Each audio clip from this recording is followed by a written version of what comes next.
Welcome to the Igniting Imagination podcast. I'm your host, Lisa Greenwood, and I'm joined by my co-host for this season, my dear and wise friend, Reverend Sue Phillips. Welcome, Sue. Hi, Lisa. This season, we're exploring the big ideas sparked by Sue's recent essay, Religious Leaders as Technologists. The essay is available on our Wesleyan Impact Partners website, and it's already sparking rich conversations about how leaders create meaning, belonging, and healing, often through new tools, new spaces, and new practices. We hope you'll read it and share it widely. Today, we're joined by two of our Phygital Fellows, James Kang and Reverend Nathan Webb. Both of them are leaders who are truly in it as digital practitioners. The Phygital Fellows are a Wesleyan Impact Partners cohort of innovators exploring how the church can live more fully into the phygital public square, where physical and digital life meet. Over a 2-year journey funded by the Lilly Endowment, these leaders are experimenting with new technologies, new forms of preaching, and new ways of offering the gospel in the spaces where people increasingly live their lives. James, aka James from PASTORIA, is the Chief Product Officer and co-founder of PASTORIA. With experience in social justice and advocacy, cross-cultural leadership, contextual pastoral care, and design, James sees the activation of healing that is already within and among us as his life's calling. His current project, Potluck, is an online practice of food-based peaceful conflict, helping United Methodists engage political differences through guided conversations and AI-supported moments of healing. Nathan is the founder of Checkpoint Church, the spiritual community for nerds, geeks, and gamers, as he says. He's now exploring digital pilgrimage, adapting historic Christian pilgrimage practices inside video game worlds. His early prototypes have been powerful, and he's pushing toward the next stage of research and formation with digital natives. Both James and Nathan are creating authentic community in digital space. They're building theologies, technologies, and practices that make belonging possible in places where people increasingly live their lives. Their work brings such depth to our season on Techne. So, Sue, I'm curious what stood out to you from our conversation with James and Nathan. Well, they're each such magnificent experimenters with how to bring ministry to people that they want to serve. It's they have all this on the ground knowledge, and from James, I really heard the message: start small and learn big, which invites congregations and leaders just to try stuff and learn a lot in this magnificent cycle. And from Nathan, I really heard demystifying digital spaces by saying, just ground yourselves in the ministry that you're really trying to do. Remember, ultimately, it's all about the relationships and the people. And then go do it where the people you serve are living. Makes it sound simple, accessible. Yes. It's a great episode, and I think our leaders are really going to appreciate listening to these two wise voices. Yeah, I think you're right. And one of the things that I hope you'll do as listeners is, even if you're not trying to create the next digital community space, think about the ways that they are doing their ministry, the things you just named, Sue, and how does that apply to all of the formation work that you're doing in your congregation? I think it's super helpful. So let's listen to our conversation with James and Nathan.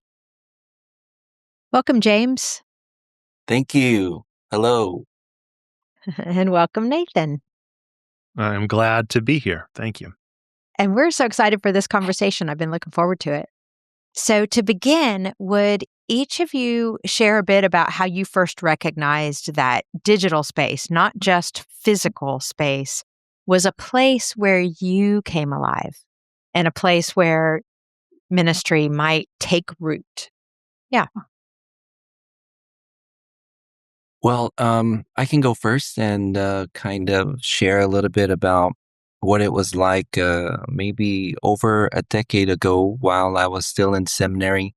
doing young adult ministry. And the the perennial question of post-youth ministry is you have these college students that stay for the summer and leave for the school year. And while they're away, how can they be connected to their quote unquote home church? And at that time, if I remember correctly, kind of online publishing was kind of on its way up. And so were these things called blogs. I mean, they were becoming much more kind of for the regular person.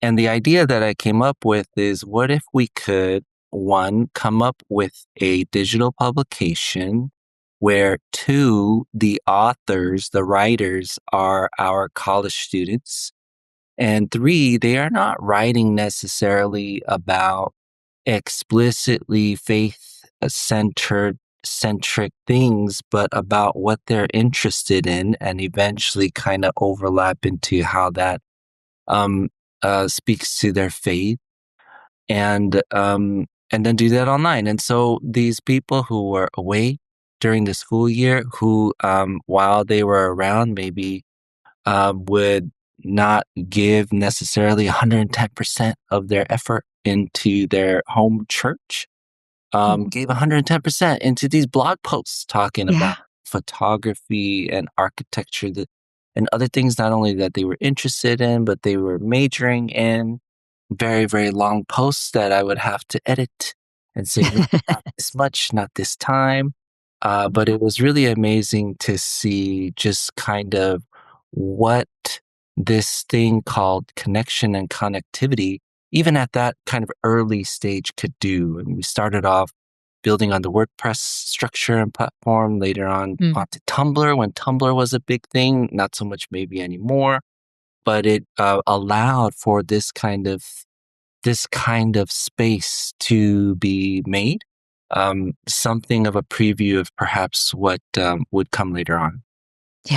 Yeah. Thanks, James. Oh, that's great. That's great. Nathan, I see you nodding. So that's good. Whereas I think James, kind of found this thing and adopted it. Not to quote a villain, but the infamous line of Bane, I feel like I was born on the internet. I was born in the digital spaces. I was molded by it. And so I think that it's always been a reality. A term that I like to adopt for myself is a digital native. I just find that I thrive online first and foremost. I think a big portion of that came out of, I'm a pretty quiet person, a pretty introverted person. Like any good pastor, I have the ability to kind of put on that good air of pretend extroversion. But for the most part, I'm incredibly uncomfortable in IRL spaces. But that wasn't the case online. I felt more comfortable around people. I felt more comfortable being myself, more comfortable speaking into the void, kind of like James was describing there, like these people that kind of sit in the back row, all of a sudden become these social butterflies whenever they're able to express themselves through word or blog or video message or GIF or what have you. And so I think that's very much my experience, is the digital spaces are just where I come the most alive before anything else, where I sort of discovered a trueness of myself and am able to be out of my shell. I would love to pick up on that, if that's okay, Nathan. I love the idea that you're sort of more yourself online, because the story we tell ourselves, or at least people who maybe aren't digital natives tell ourselves, is that there's something fake or unreal or shallow about online community. And I know that that has not been true for you based on your writing and our conversations. I'm curious about how knowing that for yourself has shaped the way you design digital community for digital natives, other people who are themselves in online spaces. Yeah, that's exactly it. It is, I think a pastor's heart is to try and reach people, to try and provide a space for people to live and to be a part of community. And so my heart was breaking for people that weren't able to participate. And often whenever I describe a digital first church or a digital first community, people are like, oh, well, that's great for shut-ins. Oh, well, that's great for people that can't leave their home. And I'm like, well, yes, but also that's not really what I'm doing. this is for people who just feel like this is where they're most seen and known. And it's a space that previously was unheard of and incapable of reaching folks. So we're providing space for those who have never had the space provided for them before. And that's what's so crucial. And the more that I probe into these spaces, the more I discover that there are many more like me who feel like this is where they're able to be more fully and authentically themselves. And maybe they've found that in other avenues, but now they're able to find it in a way that's even more like fulfilling and life-giving.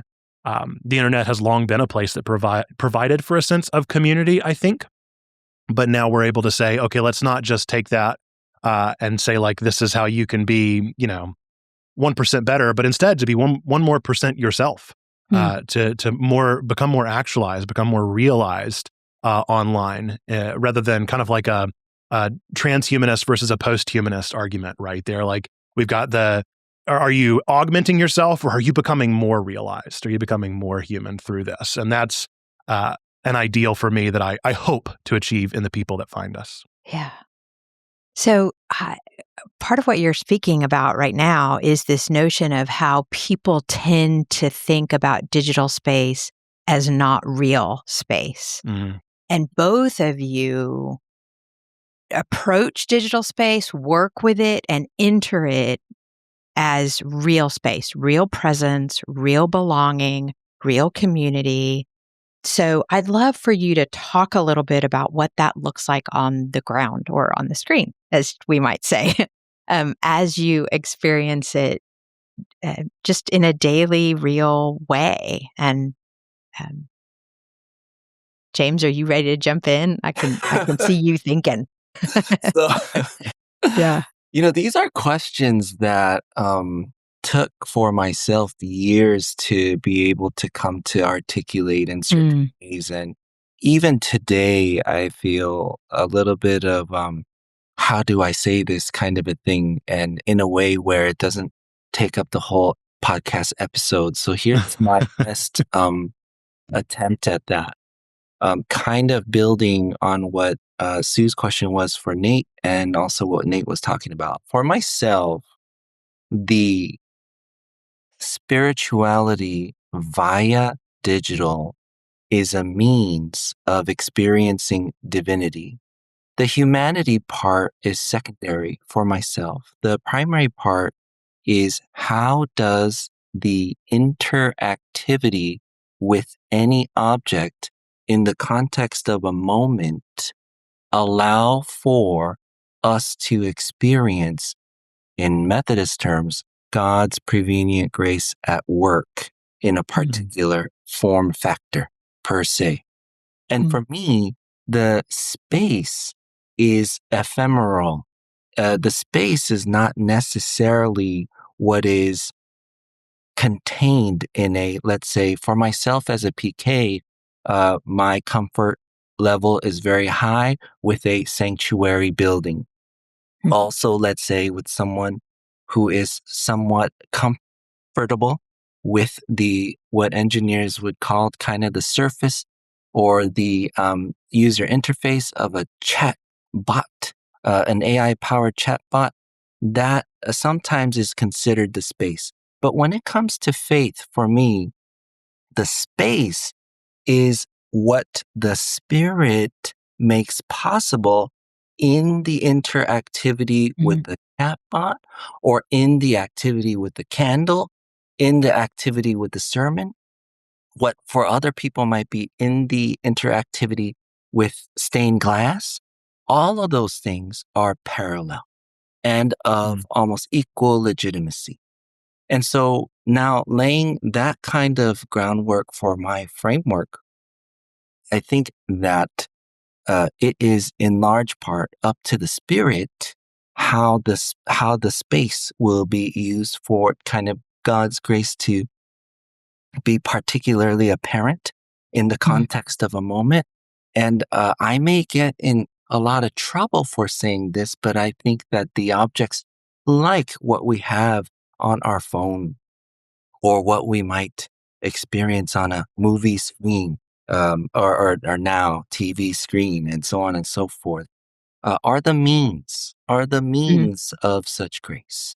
And so, to be honest, I have forgotten now what the question is, but for myself, it's important for me to say the way that I see things is in this way. Yeah. That answer is pinging all sorts of really magnificent lights in my brain, because I love, James, the combination of, first of all, anytime you can drop God's prevenient grace in a conversation, I mean, bonus points. Bonus. John Wesley is clapping in the clouds for you. Magnificent.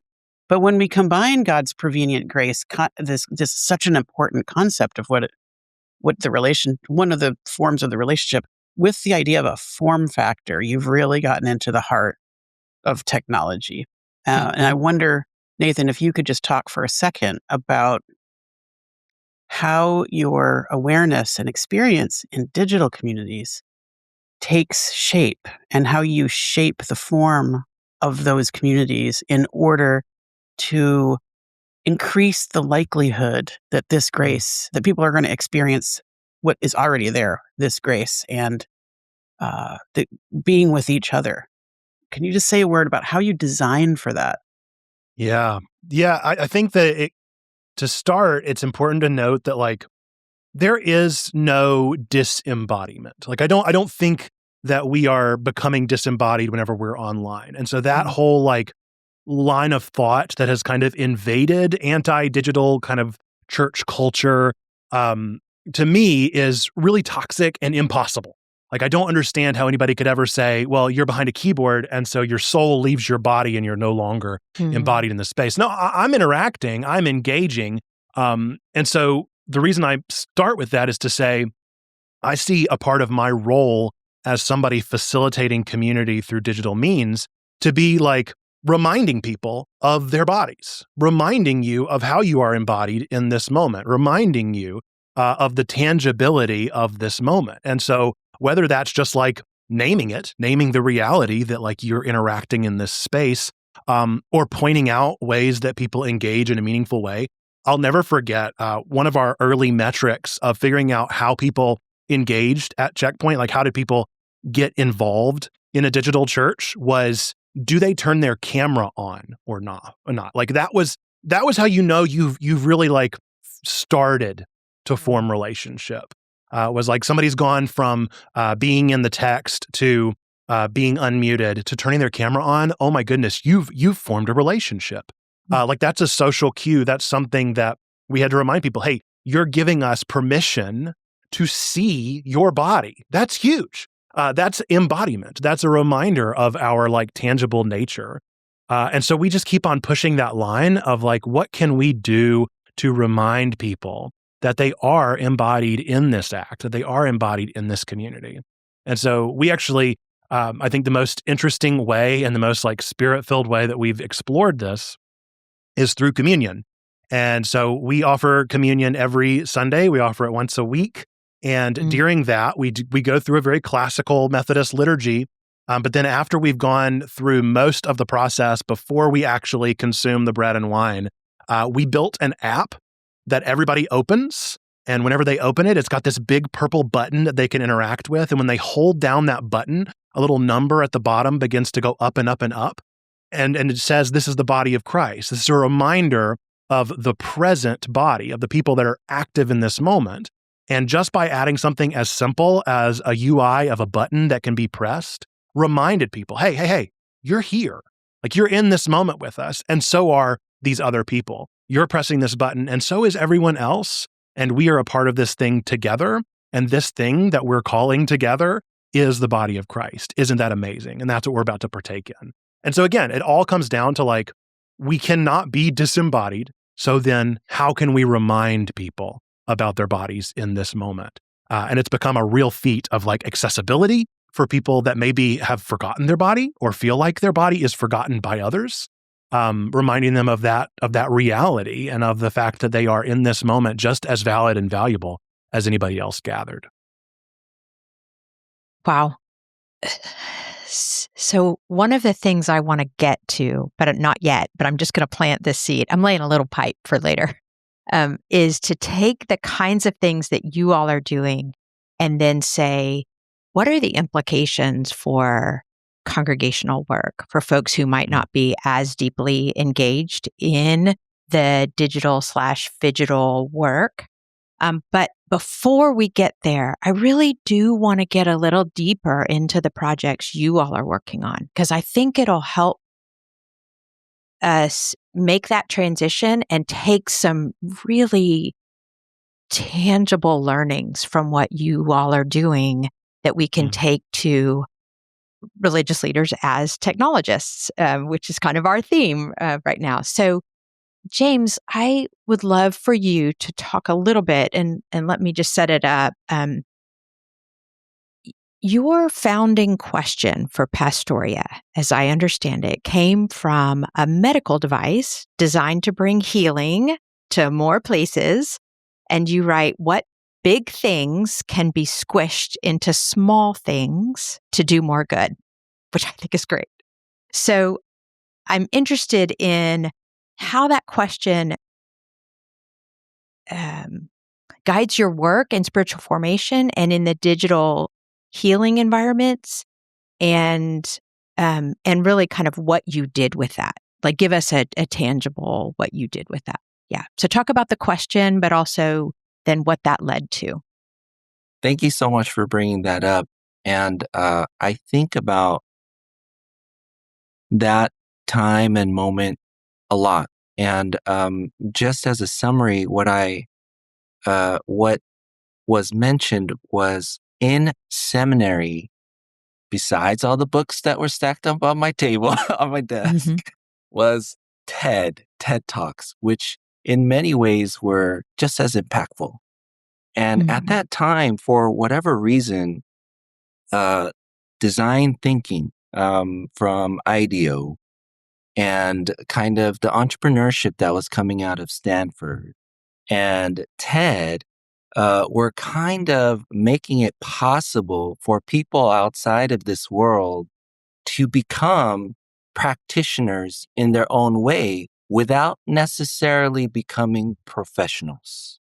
And this is very, very key because I see it as a parallel in ministry where those of us who are quote unquote professional ministers are such because we are credentialed by the institution to be as such. If we were to say that it's at this level, and then we have lay people.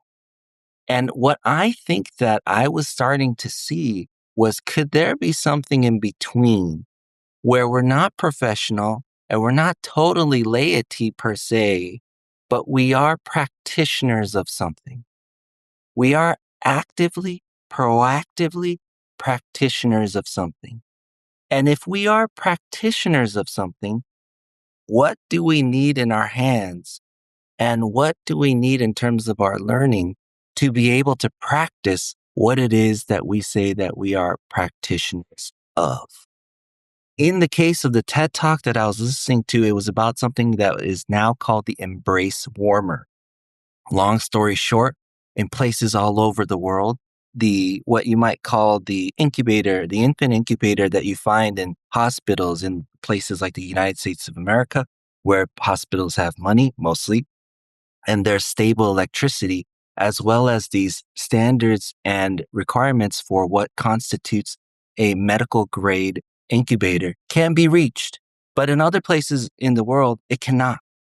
Still, the need is the same for infants to be warm. So what can happen in the middle there? What kind of technology can be brought to bear so that infants can be warm? And this person in a TED Talk, Jane Chen, was talking about kind of this wraparound thing that you warmed up and you wrapped it around the infant and they could almost get to the same level of warmth, but most importantly, perhaps the same efficacy, which is that they would be alive. And therefore, the way that I look at it today, because of that, is parents, professionals, pastors, people in the roles that we play. In the roles that we play, we are not just quote unquote amateurs.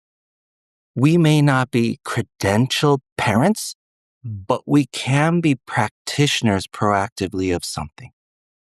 And in ministry terms, what I say is that every life is a ministry. Every person is a minister. Therefore, what do people need? This is the framework that guides how the projects that I'm working on through Pastoria are designed. And so I could talk a little bit about that more as I pause here for a second. It'd be great for you to give us like an example, like talk about, because I think what you have said, I mean, you are living Sue's paper, basically, about what it means to be a technologist, to say there are very real needs. We have some very real tools. How are we going to use and design those tools, if I might be so simplistic in calling them that, and their rituals and practices and technologies and beautiful things. And so I think what you're describing is just so in line with Sue's work and research and paper. And so I'd love for you to get really tactical with us and give us an example of how Sure. you've done that. Thank you for asking that question about that example. One thing that I would point out or lift up is a project of Pastoria's called Chige, Chigage. It's kind of phonetic English spelling of what might usually be called spicy Korean bean paste soup. And if you go to thejige.co, you will have a chance to enter into an AI chatbot experience where it asks you, for those of us who have some apprehension, some hesitation, and some anxiety about holiday family gatherings, its first question will be, well, what is your worst fear about what could happen at your holiday family gathering? And it will take you through a very short series of questions as a process in order to make a certain kind of space that perhaps only by asking questions and not really giving advice or whatever, just gets to the heart of the matter and goes deeper and deeper until a person who is using that chatbot can see themselves as a practitioner of their own life, of their own role as a son, as a son-in-law, as a spouse, as a cousin. I myself, I'm an only child, thankfully, but I myself have some anxiety and apprehension about family gatherings and what it means. And I thought to myself, what could be this practitioner level experience, not professional, not amateur, but in between, this practitioner level experience that people could have that could, number one, prepare them to be a proactive practitioner during their holiday family gathering, and then to reflect on that afterwards. And so that would be an example that I would lift up of how kind of the framework comes incarnated, let's say, or product. Oh, I want to pick up on this if that's all right. I'm really curious about this because for many of our listeners, if you say, design a chatbot, throw it on a website, and make it available to your people, it's going to sound like an overwhelming technical burden that they couldn't possibly achieve. A quick sidebar to say that a person with very moderate skills could make all of that happen in just a couple of hours with current technology. So just to correct any assumptions among our listeners that those things are out of reach. That's helpful because you're naming what I was feeling. Yeah. Oh, sure. Put a chatbot. It doesn't mean that our imaginations are capable of imagining how to do that or that we have the tooling. It's. I don't want to make it sound like you're stupid for not realizing that that's within grasp, but But truly, the tools of today allow us to do things like that pretty quickly. Also, James, I don't want to diminish the care and technical capacity you have by creating that tool. But it is more accessible. And actually, Nathan, I want to move this over to you to ask you, imagine you're a congregational leader. Imagine maybe that you're not a digital native, which frankly, a lot of our congregational leaders aren't.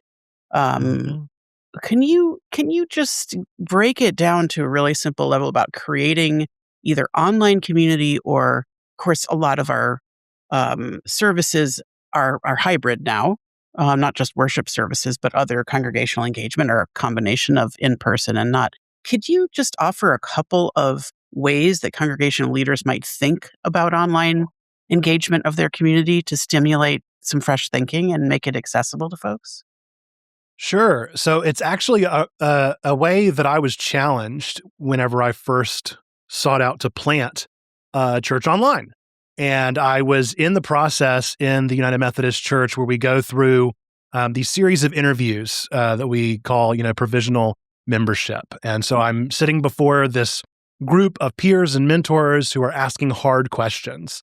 And it was during the first time I had just expressed this call to plant this thing. I was a couple months in, and one of the members of this board of ordained ministry looked at me and said, now tell me, Nathan, what is the ecclesiology of your church? And I was like, okay, we're dropping seminary questions on me real heavy out of nowhere. And I didn't have an answer. I was like, well, I don't know. I need to think about that. I need to wrestle with that. I need to explore what that actually means. What is the ecclesiology? What does make the church church? And what dawned on me was that I had been serving the church at that point, either as a worship leader or as a student pastor for nearly a decade. And I had never asked that question of any church. I had never been asked that question. I'd never considered, what is the ecclesiology of First Church? What is the ecclesiology of this downtown church or of this rural church? Maybe we need to ask that question more often. And so I think that whenever it comes to reaching people online, sometimes we want to specify it. Sometimes we want to come up with some specific way of understanding it or some specific tool of doing it. But truthfully, I think getting back to basics and down to brass tacks of what do you actually want to do? What is actually the purpose of this thing? And so for us, it became okay, if we're going to be online, well, how do we do evangelism online? If that's the word we're looking at, if that's the term that we're wanting to do, some people may call it outreach. Some people may not like the E word. I understand that. But if we break down what it is that is the goal of this part of the church, or what is the goal of this group of the church, or what have you, then I think you'll be amazed at how quickly the tools show up that are appropriate for doing that thing. It feels very familiar, just as different as it looks to do church online, just as different as it looks to be a congregational leader online or to do hybrid ministry. Truthfully, what it comes down to is asking the questions of what are you doing? What is making church church? What I've discovered in helping and coaching and looking at people who are wanting to start online ministries is that they still have to get past this first step of seeing the internet as a giant billboard, because it can be, and it is for a lot of people. And so there's a lot of folks that see it as a giant moving picture billboard that they can put their live stream up on and hope that brings somebody to church next Sunday. And I'm not saying it's never happened, but if that's your goal, then we have very different goals. That's not why I would be doing this. I'm not here to go viral or to be famous or to use a really fancy looking billboard. I'm here to form relationships. I'm here to build community. And so if that's what your goal is, if that's what it means to be church, then should you be online at all if you're not going to take that seriously and build relationships? If you're not going to pursue the avenues with which to do that. And so an example, because I know you asked for practical here, is we use a platform called Discord, which is a voice over internet protocol, which is a fancy way of saying it's like a big Facebook group. but you can customize it, you can build it and create it yourself. It feels very akin to the forums of the old internet age. And we chose that as being our main area of focus over something like a Facebook, over something like a Twitter thread or what have you. Like, we wanted to do something that we knew was inherently going to be beneficial at building relationships. And so Discord for us was the answer to the question of what is the ecclesiology of Checkpoint Church? Well, it's a space where nerds, geeks, and gamers can spend their time. And we've created a thriving server on Discord where people can engage on a 24/7 basis with one another. And it's not filled with ads.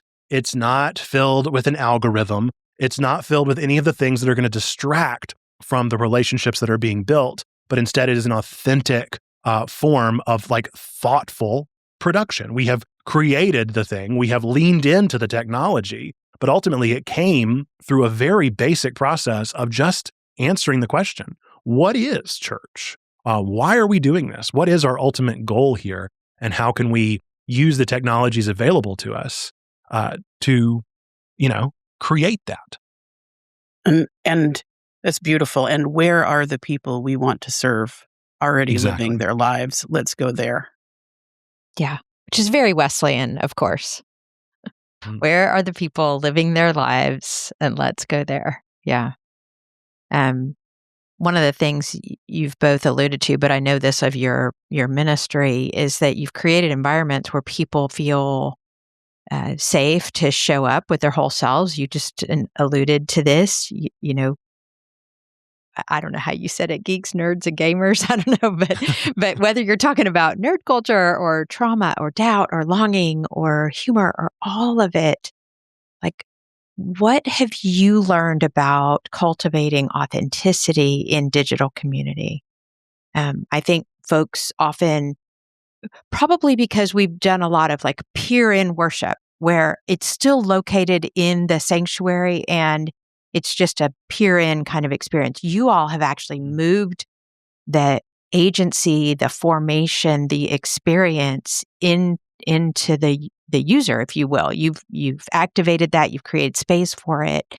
And so it's not shallow or inauthentic. And so what have you learned about cultivating community, authentic community in digital space? And James, why don't we start with you and we'll go from there. Well, I think that's a really important question, and to address it in a very, very simple way, I think what I have learned about authenticity in digital is that, number one, there's a fine line between it being a requirement, but also an opportunity.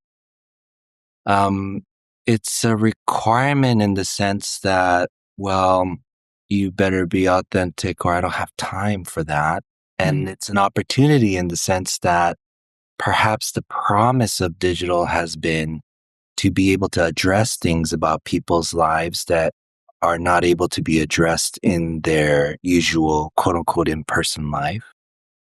And so that's number one. And then number two, therefore, to be addressing things about people's lives in a much more, some might say personalized, much more contextualized, much more specific way than what is usually done in person, which by nature, if you have a gathering and it is somewhat diverse enough, we might program things or make content that is fairly generic in order to be able to address as many people as possible. And it cannot necessarily go into personal things. But in digital, I think the chance that, and the promise, albeit not always reached, but the chance and the promise is addressing things that are very specific and sometimes about things that we only experience and think about late at night, and the kind of arguments that we can only have with ourselves in the car, and the kind of questions that we might have for someone who, an expert on something that does not yet exist or is not accessible at this point. This kind of thing is the version of authenticity that I have learned about. Yeah. There's something about technology that enters into our most intimate spaces. Yeah, interesting. Nathan, what would you add? Yeah, I think acknowledging that the internet itself, while it doesn't often live up to this ideal, is built on kind of an ideology of you. It's built on an ideology of self and of sometimes self-obsession. But you think about YouTube, right? The purpose of YouTube is that it's the place where you are. You're creating the content. You're the one doing the thing. Instagram, ideally, right? Was a place for sharing pictures of you. It's all supposed to be about the person. And so for me, what that's become a question of is creating an authentic space looks like trying to enter into that game of how can I do this better than it's being done? How can I give people permission to be authentically themselves without having the Fortune 500 suite to answer to? I don't have to answer to Alphabet. I don't have to answer to Facebook. I don't have to answer to any of these companies. And so I have the opportunity to be a competitor with them. Granted, I'm never going to be a financial competitor with them. I'm never going to be a population competitor with them. I'm still borrowing their tools. But inevitably, whenever people ask me, if I'm worried about other churches being planted online, I'm like, no, they're not my competition. We don't have any competition amongst churches. My competition is the Instagram feed. My goal whenever I'm, creating a space like our Discord server is I want people to leave their Instagram feed. Don't tell Instagram I said this, but I want them to leave their Instagram feed and come and hang out on our Discord instead. I want the first thing that comes up in their mind when they wake up in the morning and open up their phone, because that's what we all do. I want them to think about the Discord. I want them to think about Checkpoint Church and a place that sees them and knows them and wants to care about them and be in community with them, rather than an algorithmic feed, filled with ads and trying to get your attention. And so I see the attention economy as my competition, as my opportunity to give people the permission to be leaning in to the ideology that the internet was built off of, even if it falls short. Yeah. Love it. I love it partly because you're displaying the urgency behind a lot of great ministries, which is come. I want to send a beacon you want to walk towards, and I'm going to be here when you get here. And there's a sense of urgent invitation that fuels a lot of innovation, actually. Super exciting to tap into that as a ministry field. So y'all, each of you has practiced many strategies for engaging folks in the world where they actually live. Each of you has made, I can only imagine, many mistakes. Each of you has learned what works, some of what works, some of what doesn't work. Imagine you're offering your couple of top level things that you would want congregational leaders to avoid as they begin experimenting with digital spiritual spaces. James, why don't we start with you and then we'll go over to Nathan.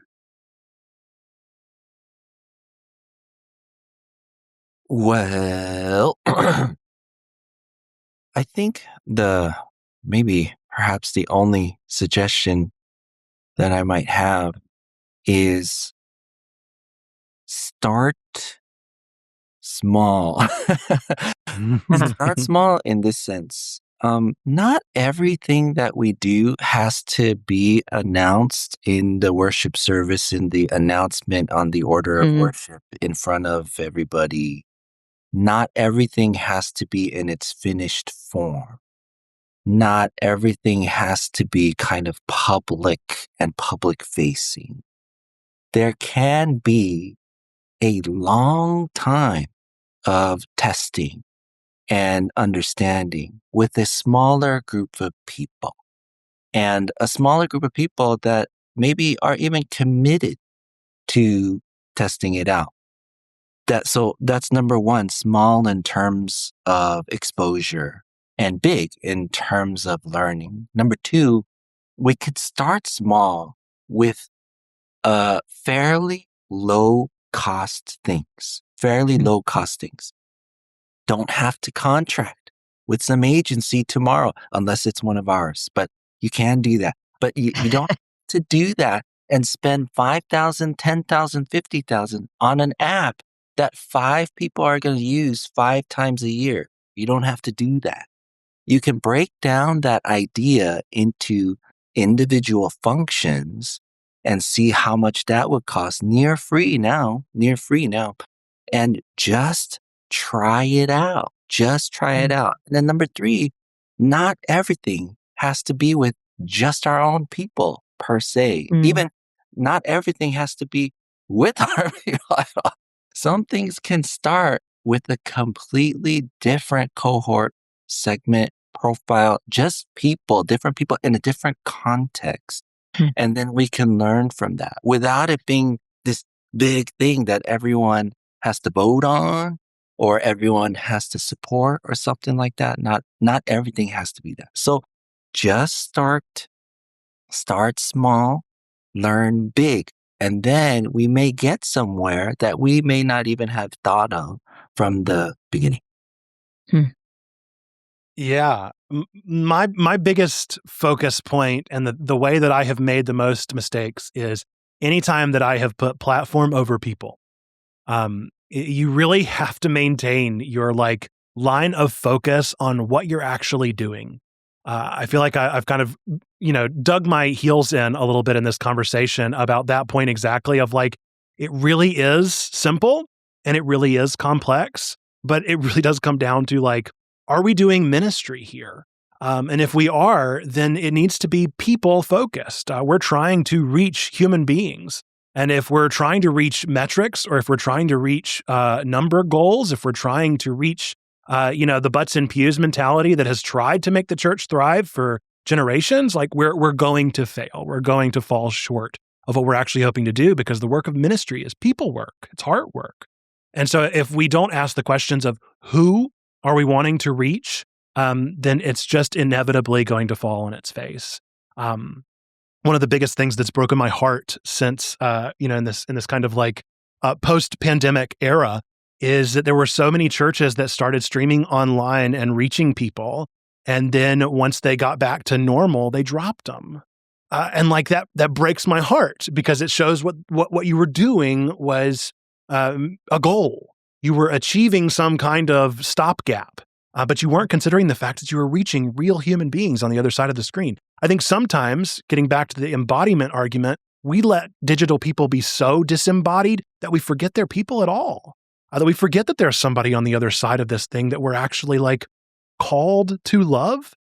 We forget that our neighbor can be digital. And so whenever we're loving our neighbor, hey, that includes our digital neighbor. We need to be more loving online and to the people that we're reaching. And so if we can maintain our focus of should we be doing something online?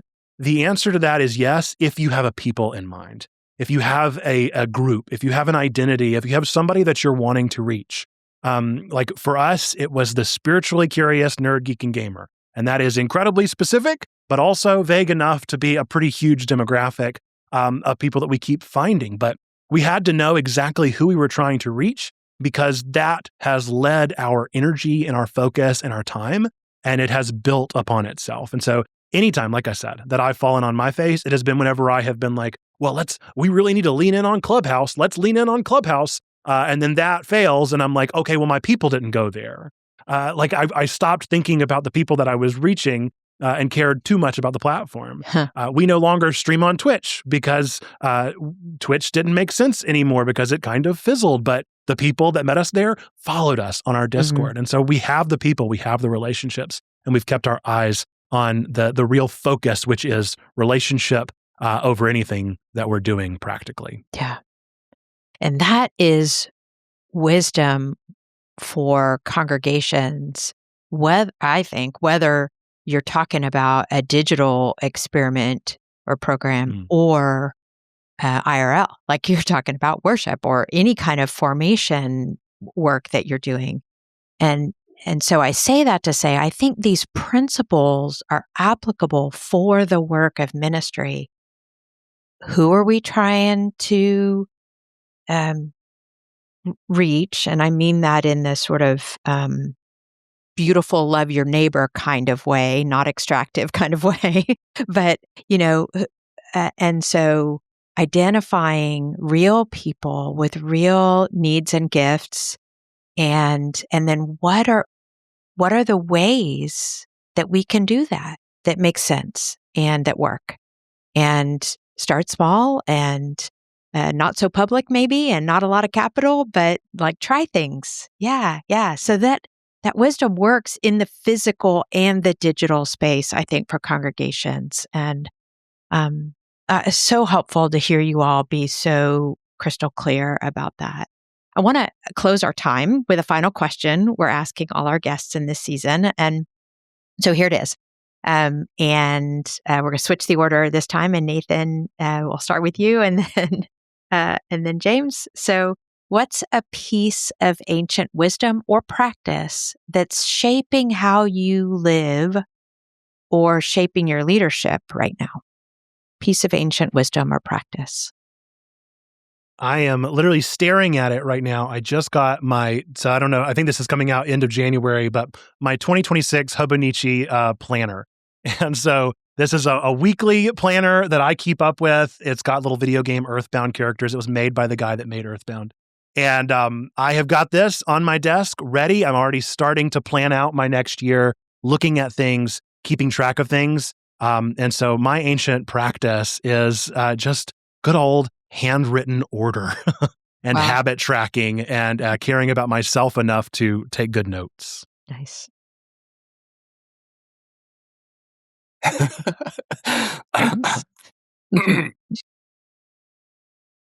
So I think a lot about that statue from long time ago where someone's like this. The thinker. Yes, the thinker. I feel like I am that statue.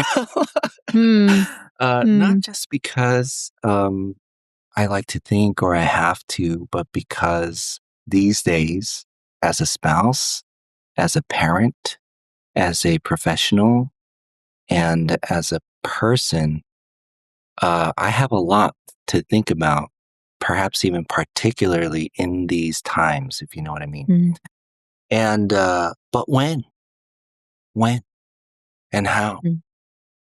After breakfast, lunch, and dinner is made, and their lunch boxes are packed, and the work is never really done, and the house is never really clean, and the news never really stops, and you look out the window and there's great things and there's not great things. I put my hand on my head like that, wondering, well, in what way and how much and about what and with whom do I need to do that? And I think of that as prayer, not necessarily thinking as prayer, although it is prayer, but even the desire and the process of coming up with an answer to this question. And it makes me wonder about, well, who else? Who else out there doesn't have the time and is worried about money and wants the best for their kids and wants to put together a world after they're long gone that's better than when they came in, and things like that. And that helps, hopefully in some spiritual sense, helps me stay connected to the faith work and conditions at hand. That's what I think is what comes from my heart today. Thank you. Thank you, James and Nathan, for being with us today, for the ministry that you are doing every day, for helping the church writ large and us as a community really think about what it means to be the church today and into the future. I appreciate your ministry. Thank you. Thank you. Thanks, guys.